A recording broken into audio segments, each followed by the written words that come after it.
And we are recording on Thursday, June 29th, 2023 at 4 p.m. Eastern sharp with retired Colonel Tom Rempfer and talking about, amongst other things, emergency use authorization, where that came from, how that has been allegedly abused, and drawing parallels between an anthrax vaccine and the current COVID-19 vaccine.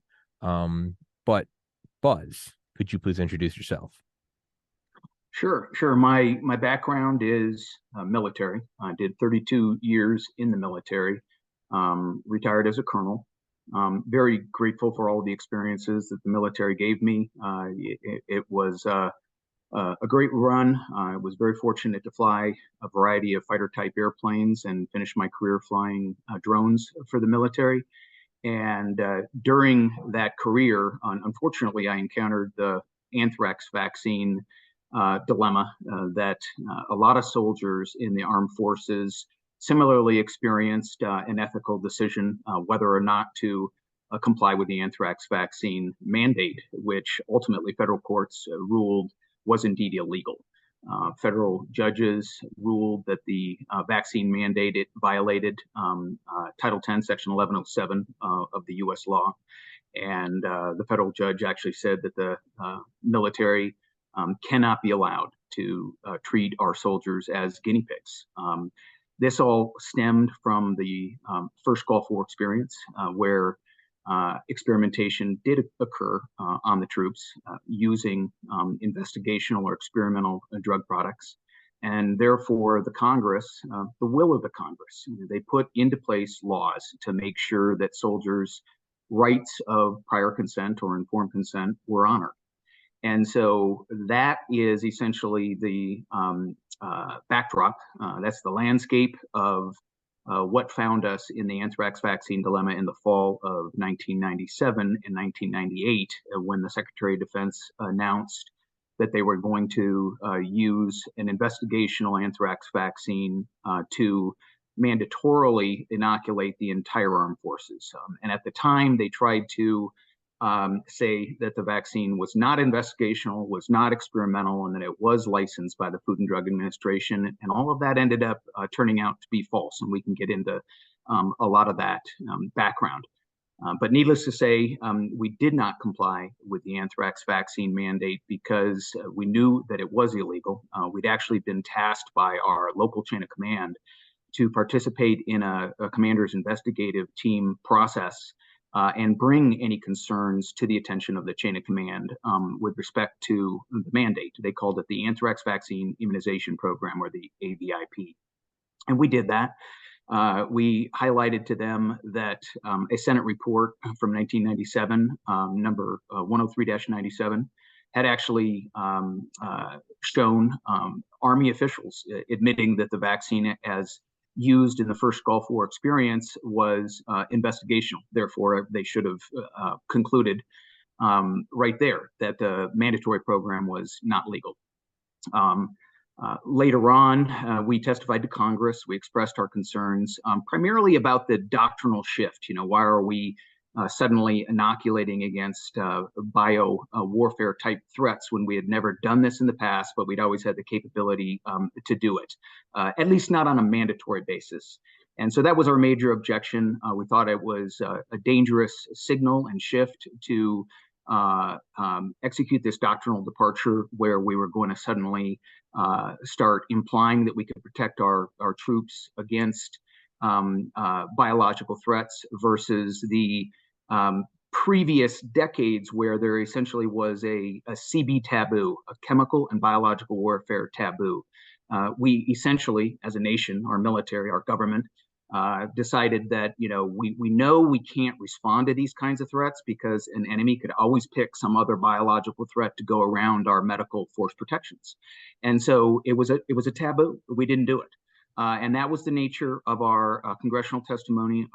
We also highlighted the experiences that we'd had as far as the coercion to resign and the unfortunate aspects of the mandate, the fact that the chain of command did not listen to our inputs and forced us out of our flying jobs. At the time, I was flying A-10s in the National Guard. And I did get grounded from that job, and I felt like it was very important to, stand up on principle and not comply with what we knew was a patently illegal order because of the investigational use of the vaccine in direct confliction with the law that the Congress had passed. And so we didn't take it. We believe that was in accordance with our oath of office. The manual for court-martial actually makes very clear that soldiers must not comply with patently illegal orders. This was one, as the federal courts later ended up determining. Although I was able to continue to serve in the military, thousands of members were not. Thousands of members were pushed out of the military, were given dishonorable discharges, bad conduct discharges, other than honorable discharges, less than honorable discharges, general discharges. They had their careers halted. They had their benefits stripped. So for many years afterwards, we tried to continue to work the issue. We participated in the lawsuit that ultimately determined that the program was illegal. And there's a little bit more background there. During those years, we had gained many allies. In our own state of Connecticut, Representative Chris Shays supported us, ended up doing another congressional report called House Report 106-556. And that report said the same thing that the Senate report said approximately 4 years earlier, that the vaccine was investigational, that the military's program was not in accordance with the law. And we brought these concerns to the attention of many government officials. In addition to Representative Shays in our state, Senator Dodd was supportive of us. Attorney General Blumenthal, who's now a senator for Connecticut, he was supportive of us. He wrote to the SecDef and to the Commissioner of Food and Drugs and said the program was basically patently illegal, that they were violating the law and that they needed to, quote unquote, cease and desist their illegal conduct. This got the attention of the White House, and we actually had been working with Ross Perot. The late Ross Perot was a great veteran philanthropist who assisted veterans, and he reached out to us. And we gave him all of our briefing materials. He gave our briefing materials to Mr. Rove in the White House, Karl Rove, the president's advisor. And the president's advisor called me up one day and said, tell me what's going on. And in short notice, he also informed us that one of the Department of Defense officials, the Undersecretary of Defense, Paul Wolfowitz, was going to conduct an investigation. This all happened in the 2001 timeframe, early 2001 timeframe. And he tasks Undersecretaries Dr. Chu and Mr. Aldridge to investigate the program. And by August of 2001, the dates are really important. By August of 2001, they gave recommendations to the Secretary of Defense, Don Rumsfeld, and they said, hey, we need to minimize use of the anthrax vaccine. Basically, we need to stop it. They said that they needed to develop a new vaccine, next generation vaccine, something that the military had essentially been saying since 1985. They'd put in a request for proposal for a new anthrax vaccine versus the experimental one that was known to not be protective fully or approved for inhalation anthrax. We had brought to the attention of these government officials the fact that the Food and Drug Administration had actually shuttered the manufacturer. They'd actually closed them down. They issued a notice of intent to revoke their license in 1997, and they had submitted their deviation reports showing significant deviations from current good manufacturing practices. So this was all the backdrop, and this gives context or perspective as to why these highest level Department of Defense officials were recommending to Secretary Rumsfeld to shut the program down and stop mandating the vaccine. And ironically, at that point in August of 2001, they'd actually run out of what they considered to be tested or approved doses, even though the vaccine had not been technically approved by the Food and Drug Administration. They had gone through a supplemental testing process, but they'd run out of all that vaccine. So When the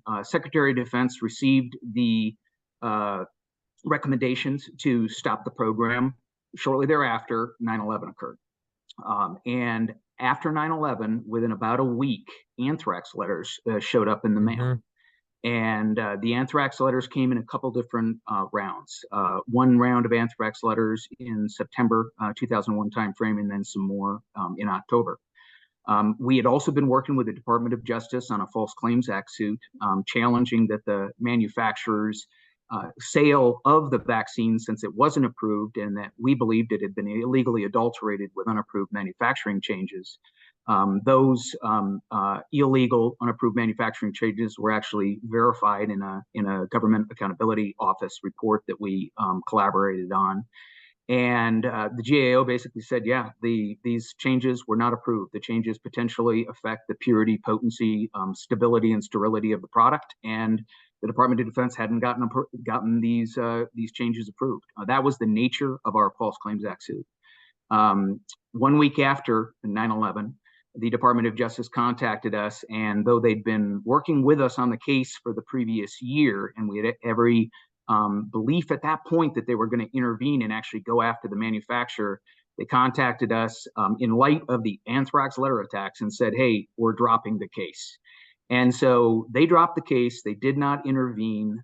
They explained to us that they had discovered that there was intimate Department of Defense involvement in the anthrax vaccine adulterating manufacturing changes, and that in all reality, because the manufacturer had received indemnification and because of the Department of Defense's extensive involvement in the unapproved alterations to the vaccine, that they weren't going to intervene because any kind of financial recovery would essentially be borne out by the Treasury Department, and it would be a circular exchange of money out of the Treasury Department to pay for any fines for this false claim and falsely certified contracts with the government. So that was disappointing, and we were very suspicious about the anthrax letter attacks having happened 1 week after 9/11. It seemed like it was a fear bomb put in place in order to scare the people that were investigating the vaccine program. And 1 day prior to the anthrax letter attacks being launched in September of 2001, Karl Rove's office actually contacted me as secretary, sent me an email and said, Karl wants you to know that the Department of Defense will handle this from here. And then a couple days later, talk with the Department of Justice. They're dropping out of the case. And suddenly the new rhetoric was, oh, we need an anthrax vaccine and we need to rapidly try to get this manufacturer reopened. And so we're kind of banging our heads against the wall, and we're very frustrated because we think everybody's being played with the anthrax letter attacks. Many years later, that ends up being essentially vindicated, and I'll go into that. But we put our work at that point. We essentially morphed our False Claims Act complaint into what's called a citizen petition. So under Title 21 of the U.S. law, which governs food, drugs, and cosmetics, we put together this citizen petition under Section 10.30.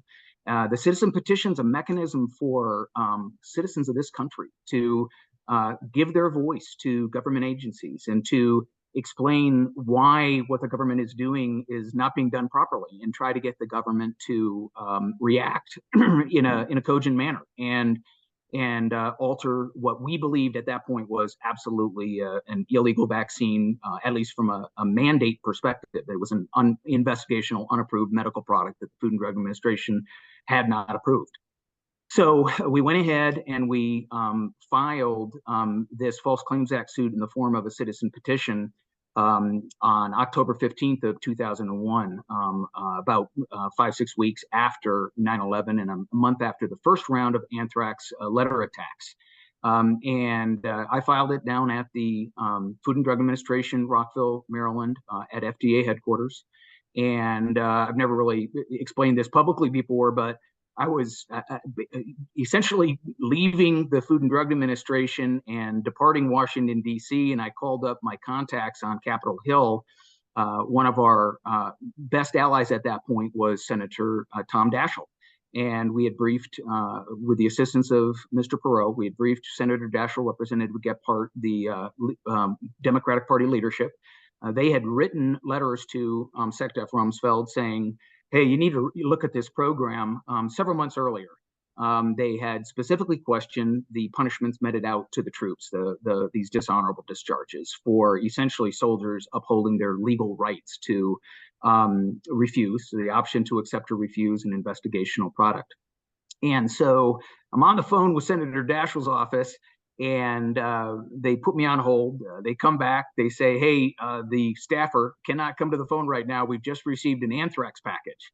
So I was in disbelief, and I'm very surrealistic. I'm sitting in the airport about to fly home, and I literally have advance notice of the anthrax letter attacks on Capitol Hill, the second round. And they've specifically targeted Senator Daschle, who was one of our main allies, who was trying to get the Secretary of Defense to drop the program. And so they hung up on me. I went home, and I tried to inform the Federal Bureau of Investigation what had happened, why I was in D.C., why I was on the phone with their office at the very time that they were opening up the letter. They weren't receptive. I basically got the runaround from the FBI. I did have a colleague in the Air Force who was also an FBI agent as his full-time job, and he guaranteed me that they would contact me and that they would look into our concerns that the anthrax letter attacks may have originated from the U.S. Military, since there was certainly motive to try to get the anthrax vaccine program reinstated or restored. It didn't happen. Nobody contacted me. But if you fast forward about 10 years, they finally completed their Amerithrax investigation, and their conclusions were in line with our original tips that the anthrax letter attacks originated from Fort Detrick, and the motive of the anthrax letter attacks were to resuscitate the failing anthrax vaccine program, and that's exactly what we had told them 10 years earlier. And so the only reason I go into the background is because I think that citizens trying to communicate to their government is a really important input, and I think the government should listen. I think the FBI should have listened to us in 2001, October of 2001, when we tried to tell them, hey, you probably should be looking at Army scientists who were responsible for the anthrax vaccine program and may have had the motive to try to get the anthrax vaccine program resuscitated. That ends up 10 years later being their ultimate conclusion. But if you look at the report, it's fascinating because they essentially whitewash Senator Daschle's involvement. They actually say in the report that they have no inkling as to why Senator Daschle's people might have been attacked, which is kind of ridiculous in retrospect, because Senator Daschle's office was the only entity attacked that was actually questioning the anthrax vaccine program, and the anthrax vaccine program ends up being the primary motive as to why the scientist allegedly launched the letter attacks to save the program. So we believe that the FBI should have listened to us. They probably could have wrapped up their investigation in a couple weeks versus it taking 10 years. That would have been instrumental as far as maybe taking a step back, not accelerating the anthrax vaccine program, not reapproving the manufacturer, and actually going back and correcting the records for the troops that Senator Daschle had said, hey, we need to look at this. They never did it. So many years went by. Everybody wanted to turn the page.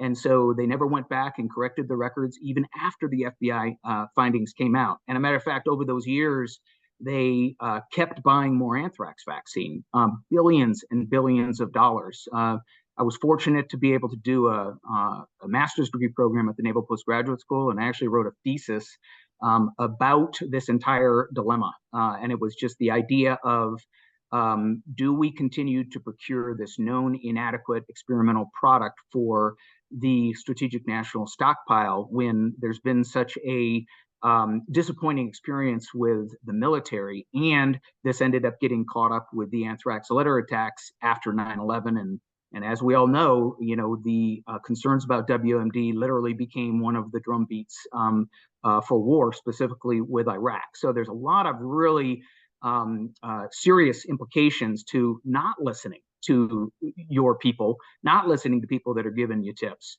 And it also applied to our citizen petition. So we filed this citizen petition with the Food and Drug Administration. By law, they were required to respond to it.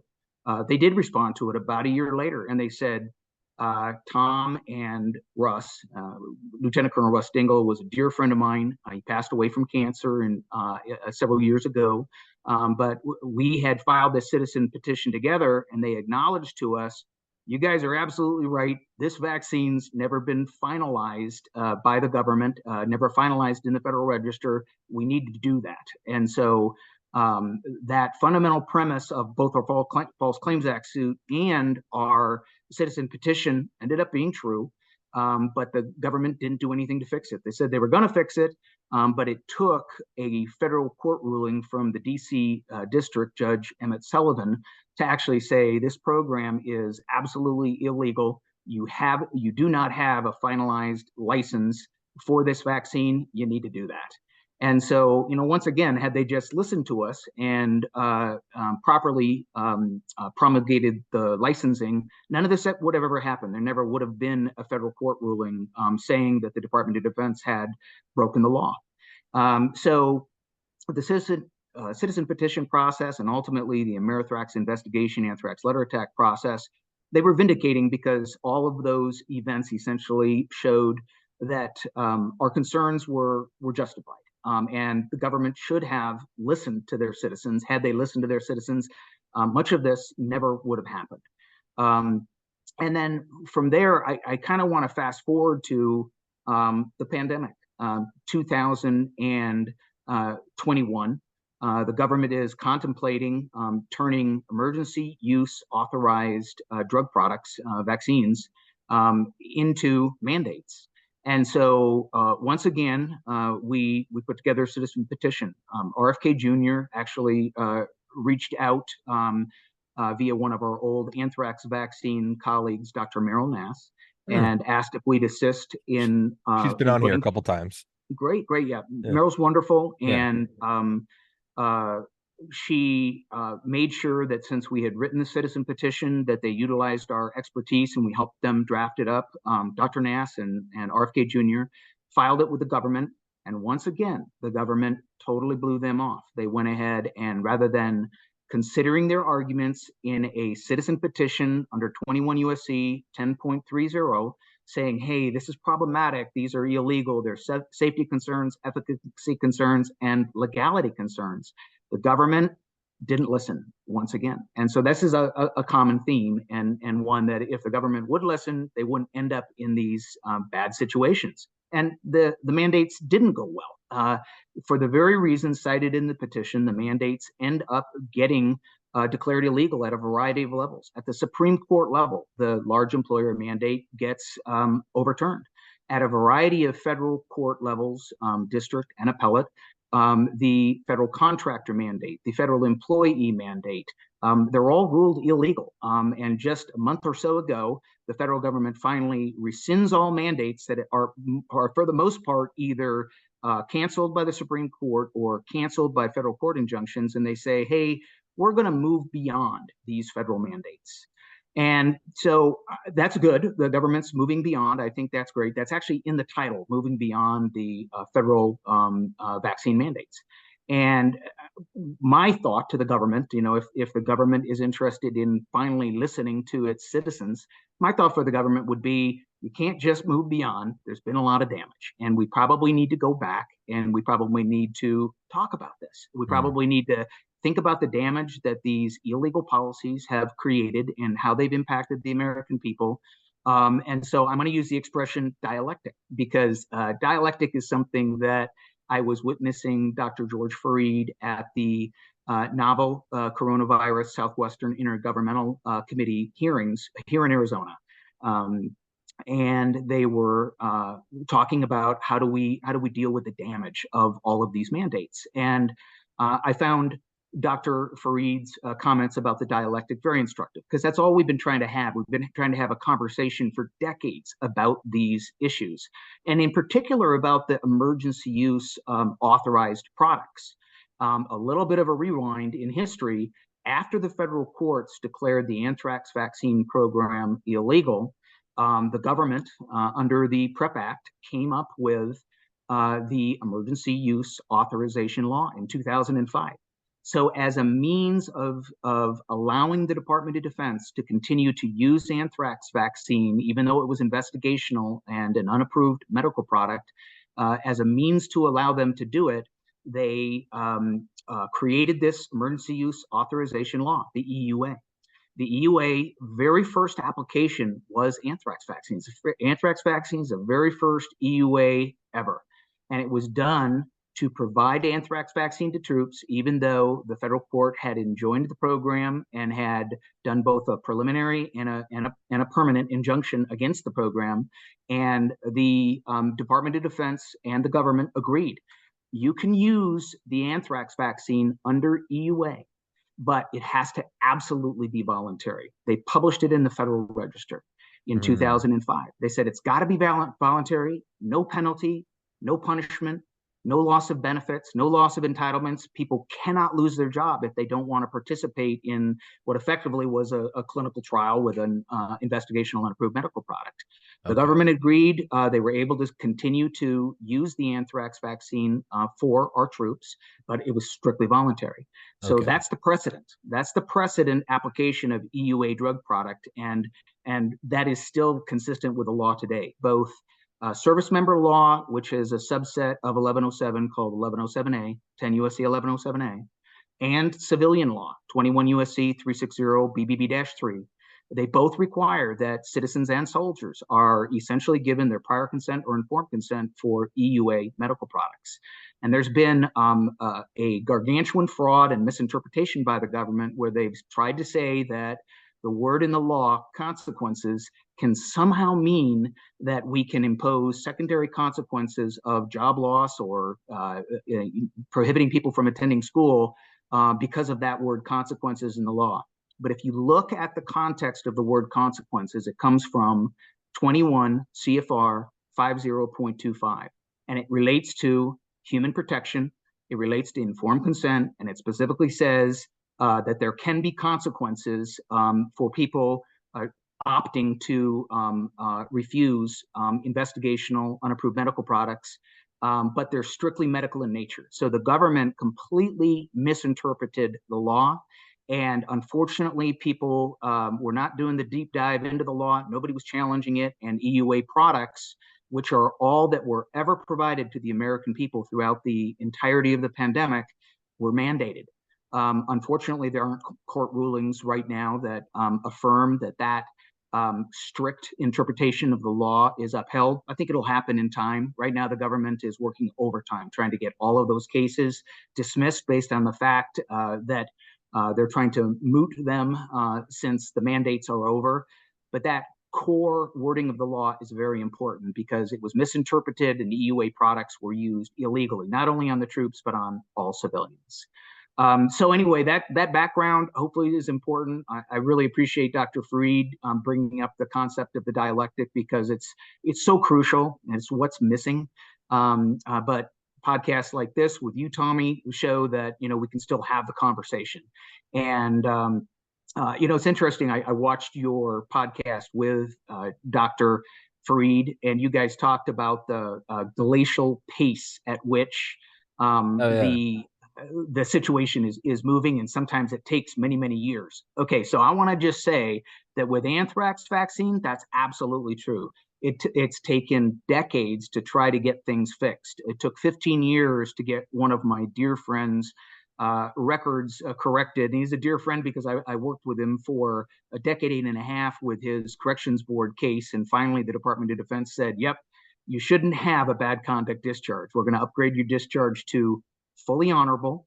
We're going to give you your rank back at E5. We're going to give you a good conduct medal, and we're going to give you your back pay and entitlements. So they do the right thing sometimes it takes a long time at a glacial rate. And so I agree with you guys in that regard, at least as it applies to the anthrax vaccine program, that the glacial pace at which things get fixed, it's very disappointing, but things can get fixed over time. But I compare that to the COVID pandemic and the mandates. And although light speed is probably not the right term, things have gone much quicker. I mean, within a couple years, less than 2 years of the mandates, they've all been either halted by the federal courts or stopped by the federal government. People are aware of the concerning safety profiles with the mRNA products. People are aware that there are certainly efficacy concerns when it comes to transmissibility or infection. And so things have moved very quickly, and that's good because I think that unlike the anthrax vaccine dilemma, where our concerns were basically put on hold for 10 years because of the anthrax letter attacks, this time around, the government is moving much quicker.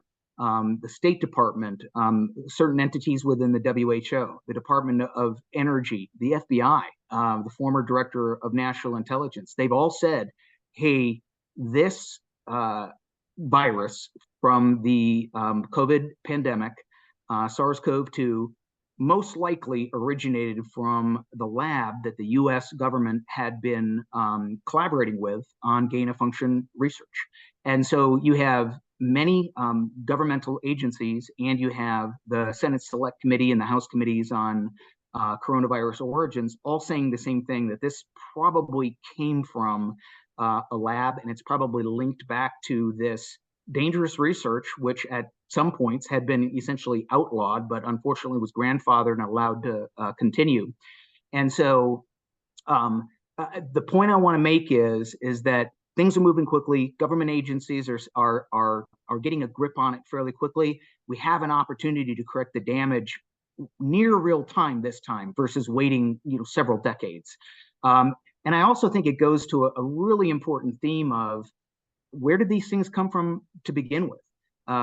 In our dilemma from 1997 through 2001, where anthrax letters emerged, essentially the epidemic came from the U.S. Biodefense research apparatus. That's something that everybody essentially agrees upon. Different people have different opinions as far as who the actual perpetrator was, but I do think they got the motive right. And I think it's very important that we take a step back and say, hey, this defensive bio research, which is all that we're allowed to do after previous decades and oversight where they said we shouldn't be messing around with offensive biological weapons. Unfortunately, this defensive research got out of the can. And if you look at what happened in Wuhan, it appears whether there's shared culpability between the U.S. government funding of gain-of-function research or the Wuhan scientists themselves and whatever thing they might have been doing, I think it's really important to kind of look at the provenance. Where did this originate from? In both cases, anthrax letter attacks and Wuhan, it appears the preponderance of the evidence shows that it came from our own programs. And so, one of the things I try to say is, hey, we really need to think about, putting some tighter controls on this. There should be controls. There's supposed to be controls, but unfortunately, they aren't implementing those controls, or the controls just aren't good enough for this very, very dangerous arena, biological weapons. And I take a step back to my academy training from 1983 to 1987, and we read a book called War Morality in the Military Profession, edited by Brigadier General Malin Wakin, and they talked about this CB taboo. This is exactly why we're not supposed to be doing this kind of stuff. This is exactly why we reported to Congress about the doctrinal shift and said, hey, this is dangerous. This is exactly why we reported to the FBI that, hey, we think that there's an indication that this may have come from the Army labs and the Army scientists. It's exactly why we reported to the Food and Drug Administration that this vaccine isn't properly licensed. That ended up becoming a foundational basis of the later court case that found the anthrax vaccine program illegal. And it's exactly why RFK Jr. in 2021 was one of the very few to stand up and say via the official government mechanisms, the citizen petition under Title 21, and say, hey, you can't do this. And the government blew him off. And so that's the dialectic I'd like to have. There are thoughtful, caring American citizens that have experience with these issues, and they do not want the government to continue to make these same mistakes. They made these mistakes leading to the anthrax letter attacks. They made these mistakes, it appears, leading to the COVID pandemic. What's the next mistake going to lead to? I don't think we want to get there. We need to, my expression would be, take away the petri dishes until they figure it out, because it's too dangerous to continue to go down this road and violate the CB taboo. So I'm gonna toss it over to you, Tommy, and see what kind of questions you have for me. That was brilliant. You just went for 35 minutes of pure facts. That was impressive. I'm 32. I was 11 when 9/11 happened. Vaguely remember the anthrax attacks. They always just kind of seemed to kind of exist in the shadows of, taking down 2 110-story buildings. I didn't know that there was a vaccine years prior that had been. I didn't know that. I mean, you'd think I'd know. I've interviewed so many doctors and we've talked so much about EUAs. I'll admit, egg on my face, I never knew that there was a vaccine leading up to it, and then it was in the process of being shut down, and then coincidentally got ramped right back. I had no that shifts my. I also didn't know that there were armed forces members refusing it and, facing repercussions like we're seeing now in 2020, or what we saw mainly in 2021. Those are all things I didn't. And COVID has become such a huge part of this podcast, which I never intended it for.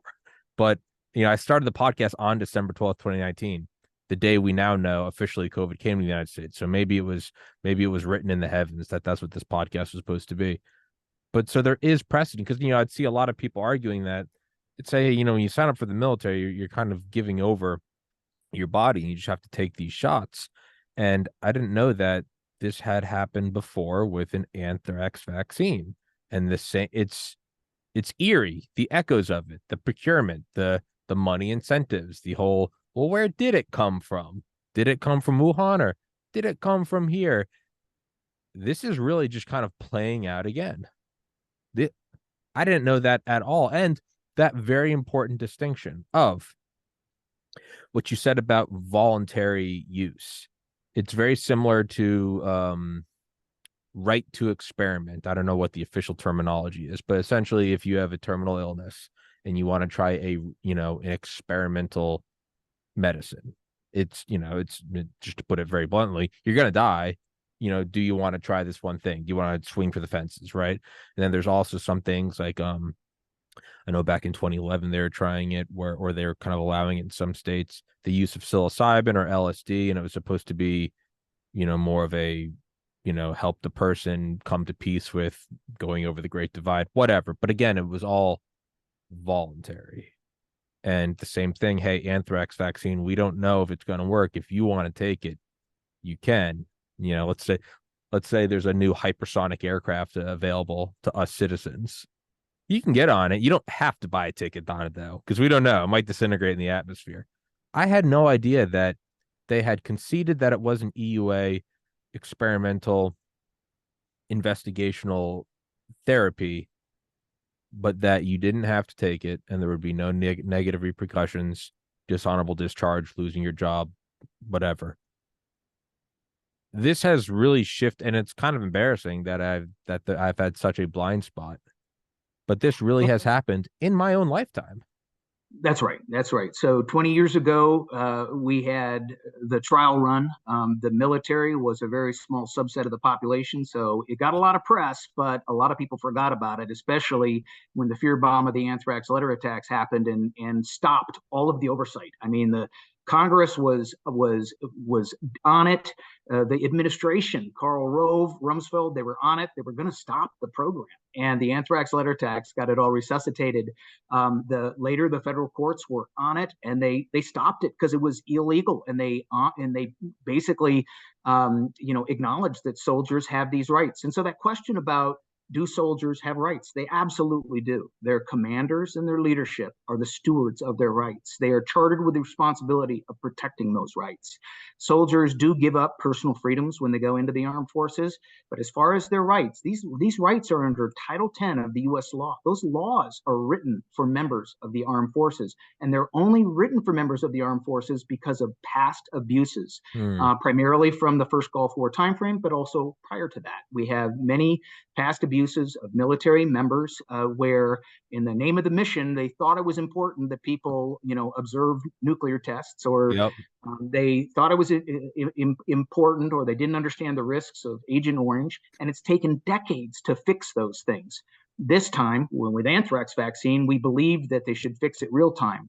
The anthrax letter attacks stopped that. This time with COVID vaccine mandates, there's thousands of people that have been punished, harmed in the United States Armed Forces. They have the opportunity to fix this. And what they've done is patently illegal, based on precedent, based on the black and white read of the law. And it's important to note that when the military first was offering COVID vaccines, it wasn't mandatory. They absolutely recognized that the law, 10 U.S.C. 1107A, protected soldiers from taking EUA products. But then most people are aware of this, many aren't, but there was a gargantuan fraud that occurred by the Food and Drug Administration and the CDC and the U.S. government that implied that FDA-approved products would be available. Those FDA-approved products never became available. It was only emergency use authorized products manufactured under a different regulatory construct. And so everything that was ever offered to the troops or any citizen in the United States of America was EUA and should have been applied on a voluntary basis. So I was proud of the military for not doing a mandate until on or about September of 2021, when they unfortunately took the bait and they said, hey, you got to take these vaccines. We consider them to be interchangeable, which turned out not to be true. So, the history is really important, and I'm glad you've gotten this perspective from me, because everything that we experience, the accusations of internet misinformation. I mean, if you actually do a historical analysis of the first time the government ever accused people of internet misinformation, it was the anthrax vaccine debacle. Our information was not internet misinformation. Our information came from Army scientists' reports. It came from Army scientists' medical journal articles. It came from congressional hearings. It came from requests for proposal by the Department of Defense. It came from investigational new drug applications where the Department of Defense was trying to get, but hadn't, trying to get the vaccine properly approved. So our position has essentially always been their position that they forgot or ignored when the script, the narrative, changed. And so none of our information was ever internet information. All of our information, and the reason why we won the court cases and everything that's documented in my thesis, it all comes from government reports. And so it is really important that we have that dialectic. It's really important that we're able to take a step back, look at the historical patterns, the accusations of internet misinformation, the gaslighting, the censorship.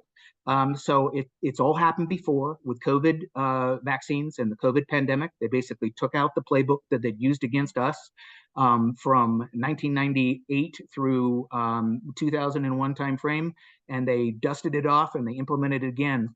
This time, not just against the troops, they implemented it on the entire American population. So people should be upset. It's not an intellectually honest process that has occurred. And fortunately, citizens, if they dig a little bit, lift up the hood, look at the documents, they'll realize, wow, they've done this all before. And we have an opportunity this time to make sure that we actually learn lessons from it, because nobody learned any lessons after the anthrax vaccine. The anthrax letter attacks stopped any lessons from being learned, stopped any soldiers' records from being corrected. And unfortunately, as a result, 20 years later plus, they did it all again, and this time on the entire population. So I appreciate you recognizing the importance of the historical record. Operation Buster Jangle. That's where they had soldiers walk towards an A bomb, and it was not only for radiation. I think they did it in like 47. it wasn't only for radiation, but it was also the psychological aspect. They wanted to see, because as we were building up our atomic stockpile to stop a potentially belligerent Soviet Union from coming and taking Europe, just 2 years after World War II, was, well, we figured we couldn't match them tank for tank, and Truman was like, why don't we just get a bunch of A bombs? And so they had the first tactical nukes. Part of that was they wanted to see psychologically, would U.S. soldiers, if we dropped tactical nuke on a Soviet tank column, would they then walk towards it? And so they did. It's a terrifying mushroom cloud, but they did. But then a lot of those, if not all of them, died from radiation, right? And then 25 years later, yeah, you got Agent Orange. And I think there was like several other agents. Everyone knows Agent Orange. I want to say there was like 6 other agents, just a bunch of different colors. Yeah, and then you have Gulf War syndrome. There's nothing new under the sun. And Right. it's just echoing and repeating. But I think the takeaway is on one hand, I would imagine there's more of a pushback now because, like you said, that was just the U.S. military, which, although a large number of people compared to 350 million people, is a small percentage. So, just as humans, it just is what it is. Doesn't make it right, doesn't make it wrong. We tend to not care until it affects us, right? So with COVID, it does come knocking on everyone's door. It's not some abstract thing of, oh, that's 9/11 in New York, but I live in Montana. It's, no, if you want to go to your local, movie theater, you got to have this vaccine. So on one hand, I guess it's good that the egregiousness was so large because it forced everyone to be involved, right? I'll put it this way. When we were kids, if one of us was lying, my dad would just be like, all right, there's no TV for anyone tonight. And now all of a sudden it's like, all right, now I'm turning on my brothers. It's like, which one of you did this? Like, what's going on? Right. So Right. in that sense, it's almost good that it happened. But I can only imagine, if we're talking about radiation tests in the 40s, I would imagine something probably happened in Korea, Vietnam, Gulf War syndrome, anthrax vaccines, now COVID. It would stand to reason that given another 10, 20 years, there'll be something happening in 2045. There'll be some podcaster interviewing some guy, and they'll learn that it happened again and again. So I would imagine, if we can kind of do a real zoom out 100,000 foot view, takeaway is stick to your guns. If you know something is, it might just be intuitive, where you don't have the receipts, but you just know something is wrong. Or if you do have the legal precedent, like you do, of, hey, this is illegal, you can't do this, stick to your guns, and you're going to be attacked. They're going to use every tool they have. They're going to say it's misinformation, disinformation. They're going to say you're un-American. They're going to play the fear card of the terrorists are winning. And then they're also just going to try to make fun of you. They're going to call you an anti-vaxxer. They're going to call you a conspiracy theorist. And those are all very effective. I would say those are up there. Those are as effective as armor-piercing bullets, man. Yeah, sure, you can shoot someone, but if you really want to ostracize someone, make fun of them. Right. Even adults, man, you'll cave.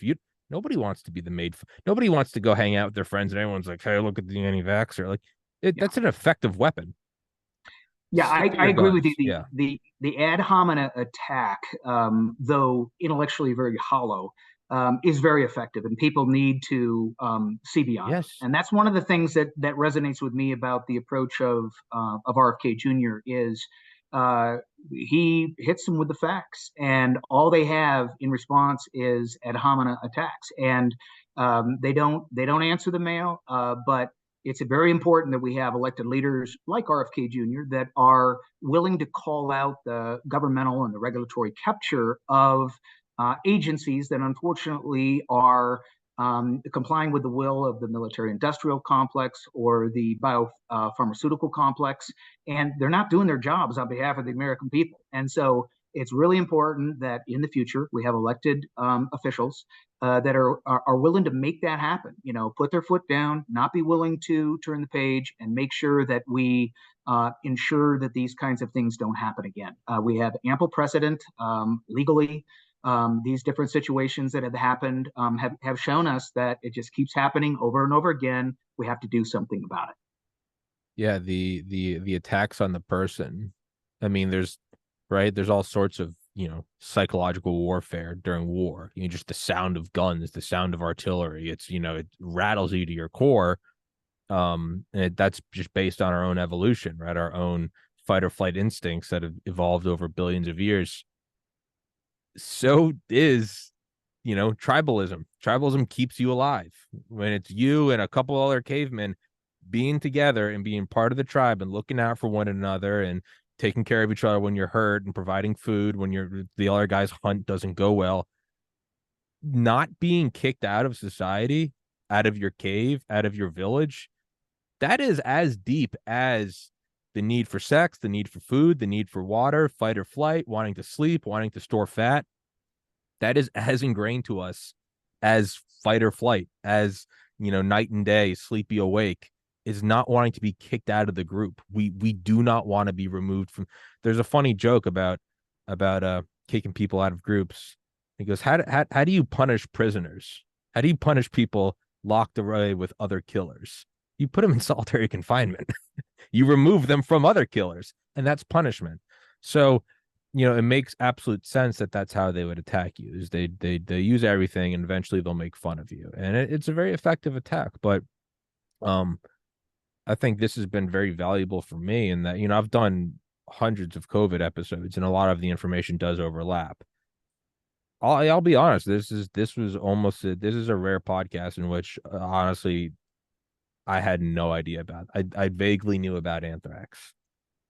I knew that there was that it didn't seem to be like a garage terrorist. I know that there were some parts about it. It was the size of the anthrax and that they overcame the hydrostatic attraction to other stuff. So it seemed to be very high level manufacturing. I didn't know. I had no idea about the vaccines. I had no idea about the investigation and then it conveniently being swept under the rug. That's wild, man. And to me, that just makes COVID vaccines all the more suspicious. And it's all in the FBI report. The Yeah. Department of Justice FBI Amerithrax report says this about motive. All you got to do is word search motive on it. That they did it. It was intended to save the anthrax vaccine program, but then they never looked underneath that and said, well, What? why did they attack Daschle? I mean, that's to me, that's a huge gap in their analysis. They didn't analyze it, didn't make it clear to the American people because they messed up and they didn't go after that from the very beginning as we had told them that they should do. And the bottom line is that I agree with you. The idea of how frustrating it is to not be listened to, and to have the ad hominem attacks. They don't really attack me. I think I've, hopefully have reasonably intelligent, well thought out arguments and well cited. So they don't really attack me. And I've been doing it for many, many years. And I refer to it as being unyielding. The way you overcome these kinds of intellectually hollow attacks is you just don't go away. You Yeah. just keep it dispassionate, keep it measured, make sure you're citing government resources. Those government resources are essentially making our case at this point, and we need to make sure that the government in the future does the appropriate regulatory reform to make sure stuff like this never happens again, that the government never imposes mandates that are in patent violation of U.S. law on the American population. So as far as resources go, I have a website, unyielding.org. Readers can go and find much of this information there. There's a COVID tab that goes through all the logics of why the COVID vaccine mandates were illegal, both for the troops. It's kind of oriented towards the troops.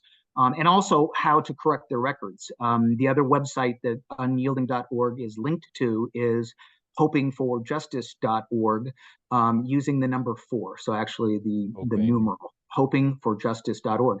And there I have the process for soldiers to get their records corrected. Those soldiers that have been removed from the armed forces should immediately apply to have their records corrected. The Department of Defense was ordered by the Congress as of the National Defense Authorization Act for 2023 to stop their COVID mandate. So I think that the Department of Defense knew perfectly well their mandate was going to be declared illegal, just like the anthrax vaccine mandate was declared illegal.